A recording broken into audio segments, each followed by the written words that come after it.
नमस्कार दोस्तों, स्वागत है आपका स्टडी विद पृथ्वी पर। दोस्तों, आज हम इस वीडियो में तिर्यक छेदी रेखा द्वारा निर्मित कोणों के बारे में पढ़ेंगे। ये जो आपको डायग्राम दिख रहा है, इसमें दो रेखाएं हैं, एक रेखा एल है और दूसरी रेखा एम है। इन दोनों रेखाओं को एक तिर्यक छेदी रेखा, एक तिर्यक रेखा काट रही है पी। तो इससे निर्मित जो कोण हम बन रहे हैं उनके बारे में पढ़ेंगे, उनके मध्य में क्या संबंध होता है उनको भी देखेंगे, और इससे रिलेटेड जो एग्जाम में क्वेश्चन बनते हैं उनको भी पढ़ेंगे, जिससे आपका ये टॉपिक अच्छे से क्लियर हो जाएगा। दोस्तों, सबसे पहले मैं आपको इस डायग्राम के बारे में थोड़ा समझाना चाहूंगा, उसके बाद हम देखेंगे कि ये कोण किस किस प्रकार के होते हैं और इनके मध्य में क्या संबंध होता है। दोस्तों, इस डायग्राम में एक जो रेखा है, एक जो लाइन है वो एल है, दूसरी रेखा है वो एम है। ये रेखा एल है, दूसरी रेखा एम है। ये दोनों रेखाएं क्या है? समानांतर है, एल समानांतर एम। ये जो निशान आपको दिख रहा है ये किसका निशान है? समानांतर का निशान है। समानांतर रेखाएं क्या होती है कि इनके मध्य जो दूरी होगी, जो दो रेखाएं हैं इनके मध्य दूरी होगी, वो हर जगह क्या होगी? बराबर होगी। तो इस प्रकार की रेखाओं को हम क्या कहते हैं? समानांतर रेखाएं कहते हैं। जब इन रेखाओं को कोई तीसरी रेखा, ये जो रेखा पी है, वो इसको तिरछी काट रही है, तिर्यक काट रही है, तो इस पी रेखा को हम क्या कहते हैं? तिर्यक छेदी रेखा कहते हैं। जब दो समानांतर रेखाओं को कोई तीसरी रेखा तिर्यक रूप से काटती है तो इसको हम तिर्यक छेदी रेखा बोलते हैं। यहाँ पे पी रेखा है वो तिर्यक छेदी रेखा है, जो दो समांतर रेखा एल और एम को तिर्यक रूप से काट रही है, तो ये पी क्या है? तिर्यक छेदी रेखा है। अब दोस्तों, इससे निर्मित जो कोण है उनके बारे में हम देखते हैं कि कौन कौन से कोण बन रहे हैं। दोस्तों, आप देखोगे कि मैंने 1 नंबर कोण लिया है, 2 नंबर भी कोण लिया है, 3 नंबर कोण लिया है और 4 नंबर कोण लिया है। इसी प्रकार से यहाँ पे 5 नंबर है, 6 नंबर है, 7 नंबर है और 8 नंबर है। इस प्रकार से टोटल कोणों की संख्या कितनी हो गई? 8 कोण बन रहे हैं। इन दोस्तों कोणों को हम किस किस नाम से जानते हैं उसके बारे में मैंने यहाँ लिखा है, वो मैं आपको बताता हूँ। सबसे पहले अंतः कोण। अंतः कोण किसे कहते हैं? ऐसे कोण जो बीच में होते हैं, अंदर होते हैं, उनको हम क्या कहते हैं? अंतः कोण कहते हैं। यहाँ पे दोस्तों बीच में कोण कौन कौन से है? जो एल और एम दो समानांतर रेखाओं के बीच में आपको दिख रहे होंगे। एक तो है 3, एक है 4, एक है 5 और ये 6। ये चारों कोण क्या कहलाएंगे? अंतः कोण कहलाएंगे। इस प्रकार से दूसरा है बाह्य कोण, जो इन रेखाओं के बाहर स्थित है, एल और एम रेखा के बाहर स्थित है, उसको हम बाह्य कोण बोलेंगे। तो यहाँ पे कोण नंबर 1, कोण नंबर 2, कोण नंबर 7 और कोण नंबर 8, ये क्या है? बाहर स्थित है, इसको हम बाह्य कोण बोलेंगे। तो हम इनको लिख देते हैं, उसके बाद हम आगे बढ़ते हैं। अंतः कोण, कोण 3, कोण 4, 5 और 6। तो यहाँ पे अंतः कोण में हम लिखेंगे, एक तो लिखेंगे कोण 3, एक हमारा जो कोण है वो 4 है, 3, 4 और एक 5 और 6, कोण 5 हो जाएगा और एक हो जाएगा कोण 6 हो जाएगा। ये चारों कोण क्या हो जाएंगे? अंतः कोण हो जाएंगे। इस प्रकार से बाह्य कोण, बाह्य कोण में ये 1 है, ये 2 है, ये 7 है और 8 है, जो दो रेखाओं के बाहर स्थित है। तो हम लिखेंगे यहाँ पे कोण 1, कोण 2, कोण 7 और कोण 8। इस प्रकार से हमने अंतः कोण और बाह्य कोण क्या होते हैं वो समझ लिया। अब दोस्तों हम देखते हैं संगत कोणों के युग्म। संगत कोण किसे कहते हैं? ऐसे कोण जो समान दिखते हैं उनको हम क्या कहते हैं? संगत कोण कहते हैं। दोस्तों, आप गौर करोगे तो आपको दिखेगा कि कोण 1 है, उसकी आकृति किस प्रकार की है? ये यहाँ से एक भुजा जा रही है, एक ऊपर जा रही है, इस प्रकार से इसकी आकृति है कोण की, कोण 1 की। क्या इसके जैसे का जैसा कोण आपको 5 दिख रहा होगा, इसकी आकृति भी कैसी है? ऐसी है और ऊपर की तरफ जा रही है। कोण 1 इस प्रकार से है तो कोण 5 भी इस प्रकार से ही है, दोनों ही एक जैसे ही है, तो इसको हम एक दूसरे के क्या कहते हैं? संगत कोण कहते हैं। इस प्रकार से आप देखोगे कि कोण 2 है, वो इसकी एक भुजा ऐसे जा रही है, दूसरी भुजा ऐसे जा रही है। तो कोण 6 है, इसकी भी एक भुजा ऐसे जा रही है और एक भुजा ऐसे जा रही है। तो कोण 2 के संगत कोण कौन सा हो जाएगा? कोण 6 हो जाएगा। इस प्रकार से कोण 3 है, तो 3 में एक भुजा ऐसे जा रही है, एक नीचे आ रही है। तो 7 में भी देखोगे कि आप एक भुजा ऐसे है और एक नीचे आ रही है, तो 3 के संगत कोण कोण 7 हो जाएगा। इस प्रकार से कोण 4 है, 4 के संगत कोण कौन सा हो जाएगा? 8 हो जाएगा। तो दोस्तों इसी प्रकार से आप देखोगे कोण 1 का संगत 5 हो जाएगा, कोण 2 का संगत 6 हो जाएगा, कोण 3 का संगत 7 हो जाएगा, कोण 4 का संगत 8 हो जाएगा। इनको बोलते हैं हम संगत कोण। इसके बारे में हम यहाँ पे लिख देते हैं। तो हम लिखेंगे कि कोण 1 है, कोण 1 है और कोण कितना हो जाएगा? कोण 1 का संगत कोण है कोण 5 है, तो कोण 1 का संगत हो गया कोण 5। इसी प्रकार से आप देखोगे कोण 2 का संगत कोण 6 लिखेंगे, कोण 2 और कोण 6, ये 2 हो गए। अब देखेंगे कोण 3 का, कोण 3 का जो संगत होगा वो होगा कोण 7 हो जाएगा। अब दोस्तों लास्ट बचा कोण 4, तो कोण 4 और कोण 8, कोण 8। ये दोस्तों क्या हो जाएंगे, कोण 4 और कोण 8 क्या हो जाएंगे, संगत कोण हो जाएंगे। अर्थात एक ही तरह दिखने वाले कोण क्या कहलाते हैं, संगत कोण। 1 का संगत कोण 5, कोण 2 का संगत कोण 6, कोण 3 का संगत कोण 7, कोण 4 का संगत कोण 8। यहां तक आपको समझ में आ गया होगा। अब दोस्तों हम आगे बढ़ते हैं, एकांतर अंतः कोणों के युग्म। ये कौन से होते हैं? पहली बात तो है अंतःकोण। अंतःकोण तो हमने देखा है कि जो बीच में होते हैं, तो कौन कौन से, 3, 4, 5 और 6। अब उसमें लिखा है एकांतर। एकांतर मतलब एक को छोड़ के दूसरा, मतलब जो 5 है उसका अंतःकोण होगा एकांतर अंतःकोण, कोण 4 हो जाएगा। ये एक दूसरे के जो विपरीत कोण आपको दिख रहे हैं, जैसे 5 का विपरीत आपको दिख रहा है 4 और 6 का विपरीत दिख रहा है आपको 3, ये दोस्तों कहलाते हैं एकांतर अंतःकोण। इनको हम लिखते हैं अब। तो दोस्तों कोण 5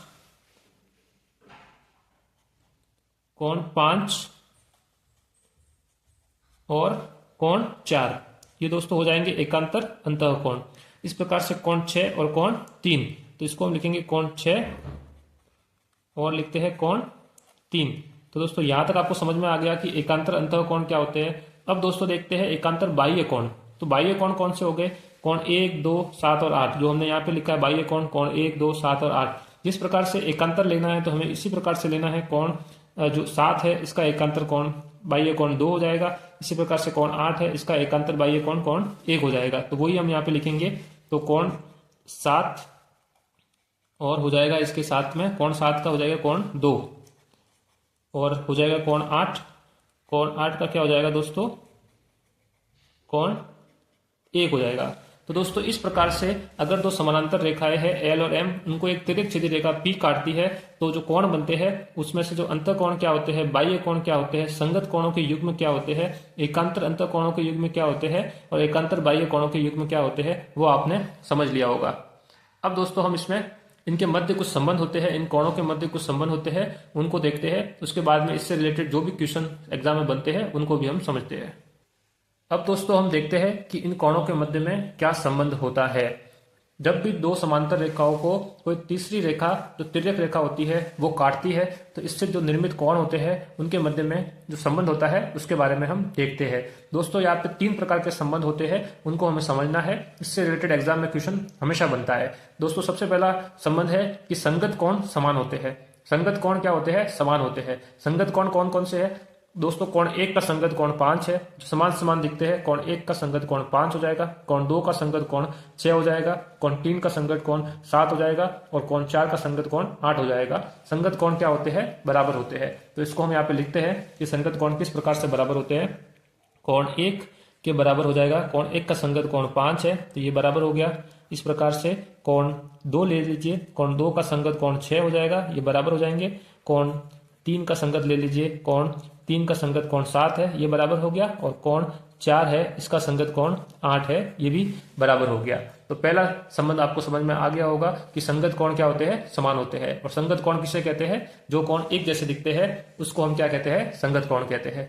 अब दोस्तों हम दूसरा जो भी संबंध है उसको देखते हैं। उसमें लिखा है कि एकांतर अंतःकोण तथा बाह्य कोण समान होते हैं। एकांतर अंतःकोण कौन कौन से है, कोण 5 और कोण 4। कोण 5 का एकांतर अंतःकोण कोण 4 है और कोण 6 का एकांतर अंतःकोण कोण 3 है। इसी प्रकार से कोण 7 का बाह्य एकांतर कोण कोण 2 है और कोण 8 का बाह्य एकांतर कोण कोण 1 है। इसमें हम क्या लिखेंगे, एकांतर अंतःकोण कौन कौन से होते हैं, वो क्या होते हैं, बराबर होते हैं। तो एकांतर अंतःकोण कोण 5 और 4 है, तो कोण 4 बराबर क्या हो जाएगा, कोण 5 हो जाएगा। इसी प्रकार से कोण 3 और कोण 6 है, तो कोण 3 बराबर क्या हो जाएगा, कोण 6 हो जाएगा। तो दोस्तों ये तो हो गए अंतःकोण। इसी प्रकार से कोण बाह्य कोण भी होते हैं। कोण 7 और कोण 2 है, तो कोण 2 बराबर क्या हो जाएगा, कोण 7 हो जाएगा। और कोण 1 बराबर क्या हो जाएगा, कोण 1 बराबर कोण हो जाएगा 8 हो जाएगा। इस प्रकार से ये संबंध होता है। वो दूसरा संबंध है कि एकांतर अंतःकोण तथा बाह्य कोण क्या होते हैं, समान होते हैं। अब दोस्तों हम तीसरे संबंध के बारे में पढ़ते हैं। इसमें क्या लिखा है, तिर्यक रेखा के एक ही और बने अंतःकोणों का योग। जो तिर्यक रेखा है, ये तिर्यक रेखा आपको दिख रही है, इसके एक ही और बने अंतःकोण, मतलब अंतःकोण कौन से है, एक कोण है 3, 4, 5 और 6, ये चारों कोण अंतःकोण है। और तिर्यक रेखा के एक ही और बने, ये जो तिर्यक रेखा है इसके इधर और इसके इधर एक ही और बने, मतलब कोण 4 और कोण 6 ये तिर्यक रेखा के इधर बने हैं। इसी प्रकार से तिर्यक रेखा के उधर बने कोण 3 और कोण 5। तो जो एक ही और बने अंतःकोणों का योग मतलब कोण 4 और कोण 6 का योग अलग से करेंगे और कोण 3 और कोण 5 का योग अलग से करेंगे। तो क्या होगा, 180 डिग्री होगा या संपूरक होते हैं। जब दो कोणों का योग 180 डिग्री होता है तो इसको हम संपूरक कोण कहते हैं। दोनों बात एक ही है कि इनका योग क्या होगा, 180 डिग्री होगा, या ये कोण क्या कहलाएंगे, संपूरक कहलाएंगे। तो इसको हम किस प्रकार से लिखेंगे वो देखते हैं। तिर्यक रेखा के एक ये और बने कोण, तो कोण 4 प्लस कोण 6, कोण 4 प्लस कोण 6 क्या हो जाएंगे, तिर्यक रेखा के एक ही और बने अंतः कोण हो जाएंगे। इनका योग कितना होगा, 180 डिग्री होगा। एक तो ये हो जाएगा। इसी प्रकार से दूसरा क्या हो जाएगा, कोण 3 और कोण 5। इसमें क्या लिखेंगे, कोण 3 प्लस कोण 5। ये तिर्यक रेखा के इस तरफ बने दोनों कोण हैं, जो अंतः कोण है 3 और कोण 5। इसका योग कितना होगा, इनका योग भी 180 डिग्री हो जाएगा, 180 डिग्री।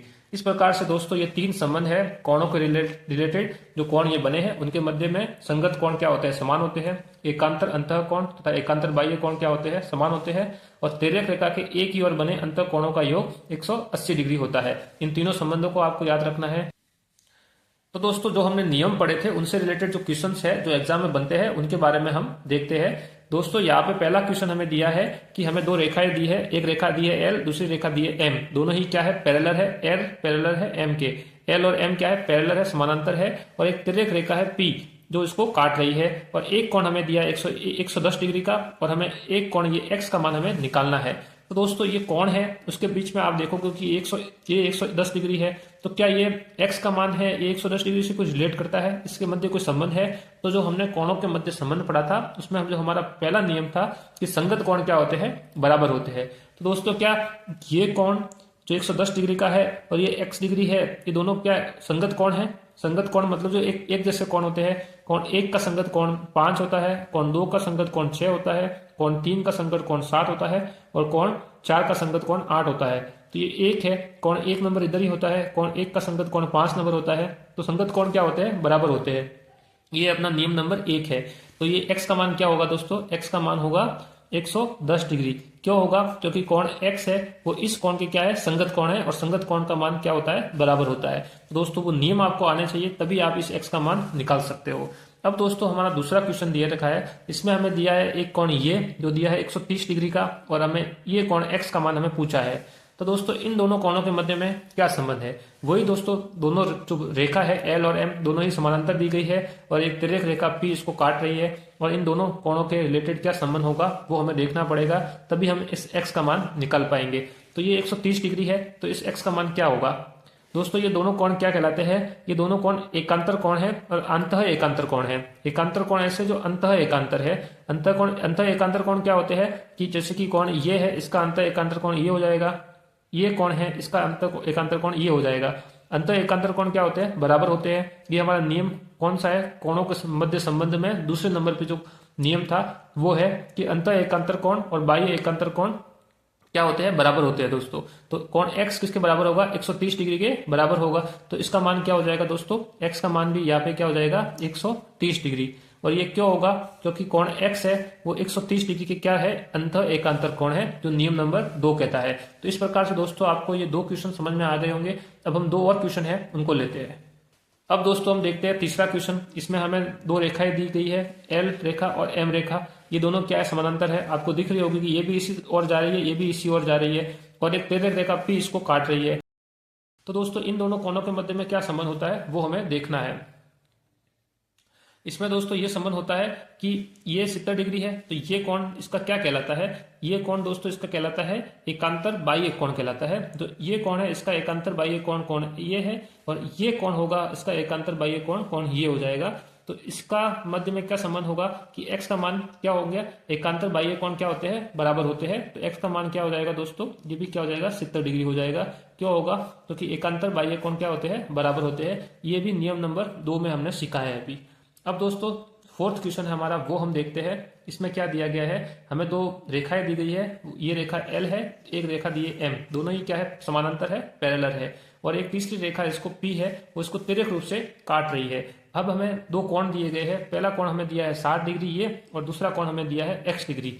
अब हमें इन दोनों के मध्य में क्या दिया है, संबंध निकाल के हमें इस x का मान हमें ज्ञात करना है। इसके लिए हम क्या करेंगे, तो दोस्तों इसके लिए हम क्या करेंगे कि हमारा जो नियम नंबर 3 है वो हमें देखना पड़ेगा। वो नियम नंबर हमारा 3 क्या कहता है कि कोई भी 2 रेखाएं हैं जो समानांतर है, उनको ये तिर्यक रेखा काटती है, तो तिर्यक रेखा के एक और बने हुए एक ही ओर बने हुए अंतःकोण। तिर्यक रेखा के एक ही ओर अंतःकोण कौन से बन रहे हैं? एक तो कोण ये बन रहा है, कोण एक ये बन रहा है। ये दोनों कोण क्या है? तिर्यक रेखा के एक ही ओर बन रहे हैं। तो इनका योग क्या होता है? 180 डिग्री होता है, या इनको हम क्या कहते हैं? संपूरक कोण कहते हैं। जिन दो कोणों का योग 180 डिग्री होता है। इसको दोस्तों मैं आपको घुमा के थोड़ा बता दूंगा, इससे आपको समझने में आसानी होगी। तो दोस्तों ये दोनों रेखा है, एक रेखा एल है, दूसरी रेखा एम है, और इसको एक रेखा पी काट रही है, तिर्यक रेखा ये। तो इसके एक और बने हुए अंतःकोण, ये अंतःकोण है 1, 2, 3 और 4, और इस तिर्यक रेखा के एक और बने हुए अंतःकोण अर्थात x डिग्री और ये 60 डिग्री, ये दोनों का योग करेंगे तो कितना आएगा? संपूरक आएगा, या 180 डिग्री आएगा। तब इन दोनों का योग 180 डिग्री आता है, तो ये 60 डिग्री है, तो ये कितना होगा? ये दोस्तों हो जाएगा 120 डिग्री हो जाएगा, क्योंकि 120 में अगर हम 60 जोड़ेंगे तो हमें कितना मिलेगा? 180 डिग्री मिल जाएगा।